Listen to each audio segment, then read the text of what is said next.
And great. So you don't mind if I record, right? Sure. Okay. My name's Jeff. Nice to meet you, Jeff. I'm Mark. Mark, nice to meet you, Mark. So, like I said, what I do is I come out and I try to talk to people about a belief they may have, and preferably it's something that they act on in the real world. Yeah. I've had great conversations with someone who burns sage in their house because they think it wards off evil spirits. Oh, okay. I had a... Wait for that right there. So my audio. Old for motorcycle. Old for motorcycle. Yeah. If you're a filmmaker, you know all about it, right? Yeah. So I've had...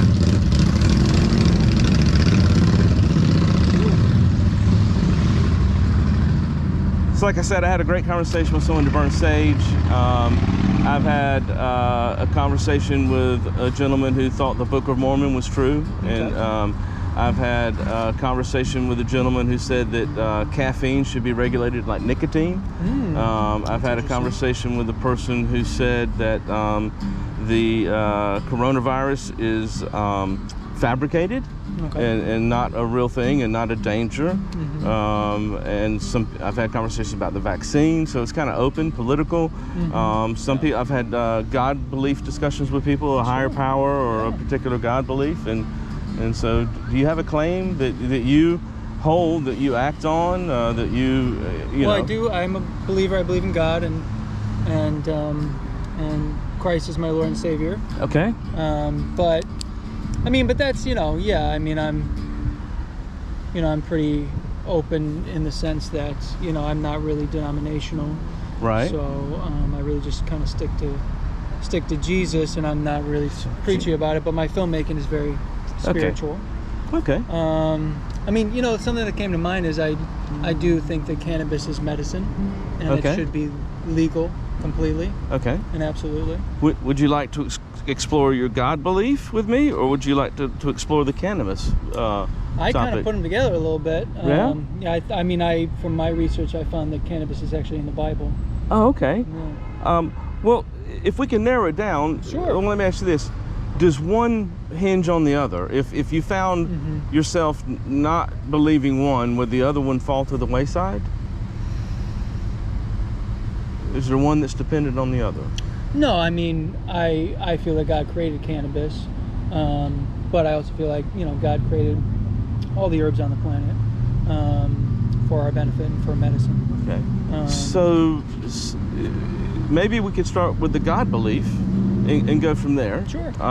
Since that kind of seems to be a starting point, perhaps, for you anyway, Sure. Mark. So let me ask you this. On a scale of 0 to 100, if 0 being I have all doubt and no certainty Right. that the God I believe in exists, and 100 being I have 0 doubt and all certainty that the God I believe in exists, where would you put yourself on that 0 to 100 scale? Well, yeah, it's hard to say 100 just because, I have faith, not necessarily knowledge. I can't prove it.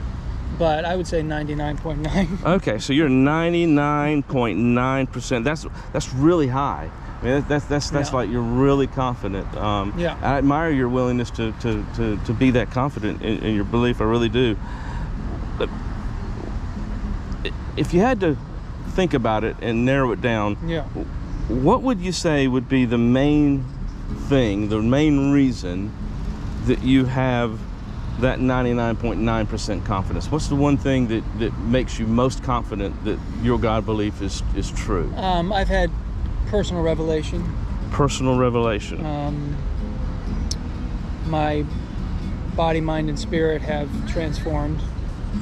I've had bodily, energetic experiences that have informed me of a deeper level to reality. Bodily, energetic experiences. And after which is when I really kind of came to Jesus more specifically, but that I've had personal revelation, like I said, where I felt God come into me and out of me and through me. Okay. And I'm sure, maybe in other cultures they would define it other things, I know in the Hindu culture, they talk about Kundalini and things like that.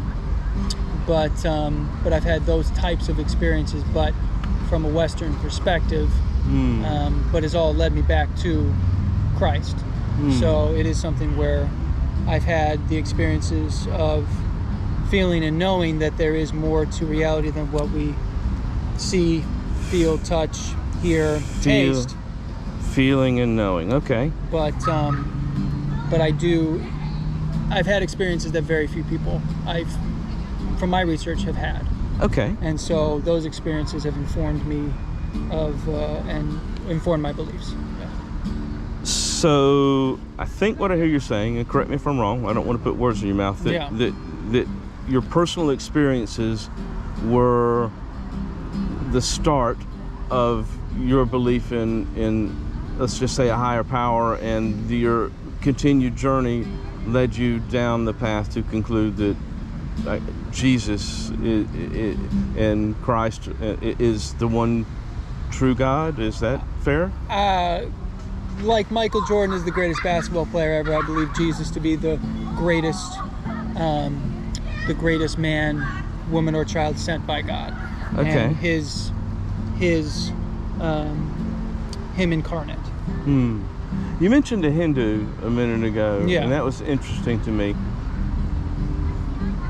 If you've been born in India, Yeah. and you went on this same journey of personal experiences, Yeah. do you think those personal experiences would have led you to look at the Bhagavad Gita? Dump truck.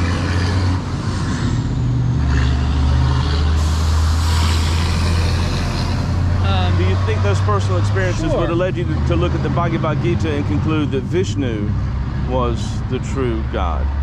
I think at first maybe. I mean, when I first had these kinds of experiences, I just knew that God existed, but I didn't know, I wasn't on 99.9% sure that it was Christ who was the Messiah. But, so I think, yeah, it probably would have taken me longer. But again, for me, it's that I've come to, after my personal revelations, I've come to an understanding that, I mean, I said that metaphor because it is, I think, a very good metaphor. When you actually, if you really look at all the greats who have been sent by, if there is a God, all the greats who have helped us, whether it's Buddha, whether it's Vishnu, and great sages, and I do feel like the human being who has changed the world the most, and if you really just look at it statistically and how our lives have transformed because of one person's existence, Right. It's hard for me to, at this point, Michael Jordan's the greatest basketball player ever, because if you really look at the stats and you really Right. look at his accomplishments, it's very difficult to make an argument that he's not. And in my opinion, it's very difficult to make the argument that Christ is not the greatest, person sent by, if there is a one true God, in which my revelations have found to be. So, right, if I was born in India, I think it would have taken me longer to get to Christ because of the culture, but I think I would have gotten there. Maybe not by my age now, but I think I would have gotten there. But no, I have read a lot of the Bhagavad Gita. But yeah, I always forget how to say it. But yeah, I've read a lot of Taoism stuff, Lao Tzu, his work. I've studied Buddha. I've actually done a lot of the meditation, the original meditation that Buddha taught, and I've done those retreats. I've gone, I've tasted it all. Right. And I keep coming back to Christ. Let me ask you this question. What would you say to the Hindu in India who has had personal experiences where he's had Vishnu come in and out of him, and he's had these personal experiences, and it's convinced him that Vishnu is the one true God, and that he believes all paths for him are going to always lead him there. What would you say to him to try to convince him that your experiences have better evidence, or I don't know if that's the right way to say it, but yeah, sure. Well, let me ask you this: would he be wrong in his conclusion if he has these same personal experiences as you, and he's come to the conclusion that Vishnu is the one true God, and his personal experiences that have convinced him of that? Would he be wrong? I'm going to step down just a little bit. I think he would be.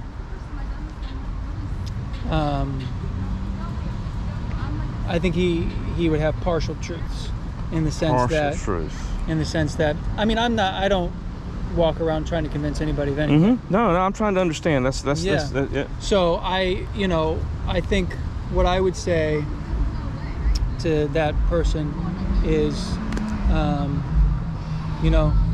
God bless you. You're a child of God, and and I believe everyone to have a path set forth by the one true God, and his path, and he's walking his path, and maybe his path is to believe that I believe that God sent Buddha. I just believe that God sent Buddha to be the guy to reveal this type of meditation that helped change the world. Right. I believe God sent Vishnu, but I believe God sent Vishnu to help people come to maybe understand energy within their body, like chakra systems and things like that. I believe God sent Lao Tzu. I believe God sent all the sages and all the greats. Okay. I just believe that the number one is Jesus. Just like, okay. I think Scottie Pippen's really fantastic. But he's not I think LeBron James. But he's not Michael Jordan. But he's not Michael Jordan. Let me ask you a question. I got a good thought experiment. I've got a little box of mints in here. Yeah. Would you agree that there's either an odd number or an even number in here? Unless there's zero. Not a trick question. Okay. Yeah. Okay. So if two people came up and they didn't know, and we've not counted them, let's say it's you and I've not counted these, I have no idea, and I say that the last 100 times I've opened one of these up and I've counted them, they've always been even, and so therefore I'm convinced that they're even, and you say that they're odd because the last 100 times you've counted them, they've come out to be odd. Right. And we stop and we actually count them. Right. Is one of us going to be right and one of us going to be wrong?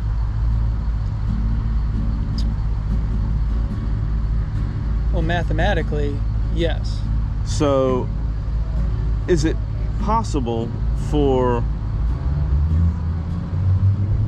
the Christian God and the Hindu God and the Buddhist God and the Islamic God all to exist,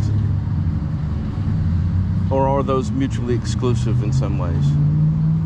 Yeah, I think they all, right, I believe there are gods, Okay, so... and I understand people's beliefs in other gods, but I don't think,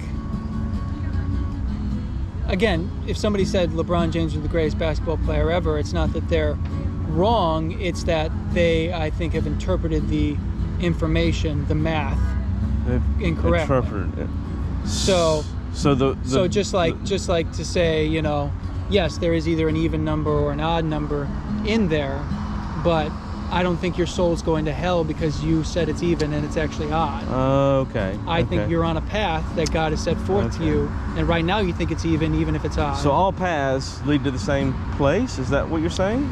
I believe that all human paths are set forth by God, and that if you're right now in a certain belief that, of whatever it is, that Vishnu is whatever, you are there for a reason. But the ultimate path is to find Jesus, is that? I think the ultimate path is to accept,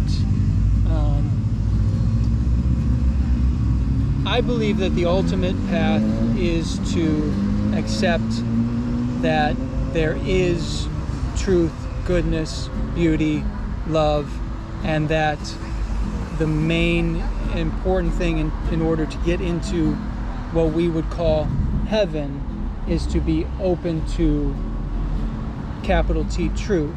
And in my opinion, that capital T truth is number one embodied by Jesus. I've got one more question. Yeah. I'm gonna let you go. Your girlfriend has been waiting very patiently. My lovely wife. Your wife. I apologize. Your wife. One more question. If your personal experiences can lead you to believe that Jesus and Christ is the one true God, and the personal experiences of a Muslim can lead them to believe that Allah is the one true God, and the personal experiences of a Hindu would lead them to believe Vishnu or one of their other gods is a true God. Could you say personal experience is a reliable way to determine if something is true then? I think personal experiences is a part of it. A part of it. I think for me, it wasn't just that. You know, I had personal revelations, but then I had to do my research. Like I said, after those revelations, I went and I did this Buddhist meditation. I went and I read all the scriptures. I went and I read the Bible again. I went and I did this and I did that and I did that. And I then reasoned and felt and put those together. Reason and feelings. You know, so I put my mind and my heart together, and I, over the years, then came to this conclusion. But when I first had my personal revelations, I knew that God was real, but I didn't necessarily, right in that instance, know that Christ was the number one speaker and the man, an incarnate form of the Most High God. But I think it's the real thing is I don't judge, so I leave that up to God. Right. So I'm not going to say, oh, you have to believe in Christ or you're going to go to hell. Right. I think that's what a lot of Christians would say. I have a lot of issues with what Christians say. I have no issue with what Christ says, and so I stick with him. I got you. So I don't believe what Christianity. I don't necessarily say that Christianity is the way. I say Jesus is the way. I don't necessarily say what Christians believe and what Christians do and what the Christian church is all about. Just the way that when Jesus came, he was Jewish and he believed in the scriptures and he believed in the idea that he was the Messiah, which was foretold in the Jewish tradition. But he was also denied by the top Jews, the Pharisees. So it sounds like to me, and I will let you go after this, and think about this. It sounds beyond personal experiences. It sounds like that your belief that the Bible accurately represents or has good information to help you further conclude that Jesus was the one true God. Is that fair? I don't want to put words in your mouth. Say that again. Does the Bible, so you've talked about things Jesus did, and most of that's in the Bible, so I'm assuming at some point the personal revelation experiences you had, you went into reading the Bible, it sounds like, and so there's some portion, I would assume, of your God belief that rests on the Bible being an accurate representation of the life of Christ, or at least who he was, or God in some way? I certainly believe that the Bible is the accurate representation of Christ in the way we need to understand. The way we need to understand. There are gospels that aren't in there. I understand that. There are scriptures that were denied, that were said to be heretical. Right. I understand that. I've read all those. The Gospel of Thomas is one of my favorite things I've ever read. Yeah. I understand why it wasn't put in there, though. And I also understand that the main purpose of Christ coming was to reveal that the one true God does care about us and has really, really seen that we've gone astray. And so him being sent and him being embodied, the one true God being embodied in Christ was for us, not for him. Okay. And so I do believe, the thing is, when it comes to the Bible, you can say this and you can say that, but at the end of the day, again, I keep coming back to the metaphor. When you look, the preponderance of the evidence, perhaps, is that it just leads that this is it. When you're trying to, let's say you're trying to heal yourself, right? You go to this doctor, you go to that doctor, you go to this doctor, you go to that. You try this diet, you try this medicine, you try it all. And if you conclude looking at it all, taking it all, trying it all, and you find that this one thing is what healed you, then that one thing is what healed you. It doesn't matter if for somebody else this other thing healed them. Okay. So I'm not going to say to you that you need this to be healed. Okay. What I am going to say is that in my life, this healed me. And So this I this brought forth in me a relationship with a higher power that is undeniable. So one last thought, and it's not really a question, but just think about as you go. Yeah. If looking at other world religions and the experience of other people, if personal experience is a reliable way to determine if something's true or not, or correct. Just think about that. Okay. Yeah. I appreciate it, Mark. I really enjoyed the conversation. We can leave it there. I know your wife has been patiently waiting. Did you want to ask me any questions at all?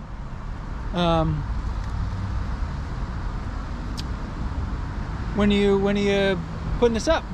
I don't know yet, so I got to get home and get it edited. But if you'll give me your email address, or I'll be glad to email you something, and I will let you have first right of refusal if I post it. You know, something. Okay. You know? Yeah, that's very kind. What's your email address?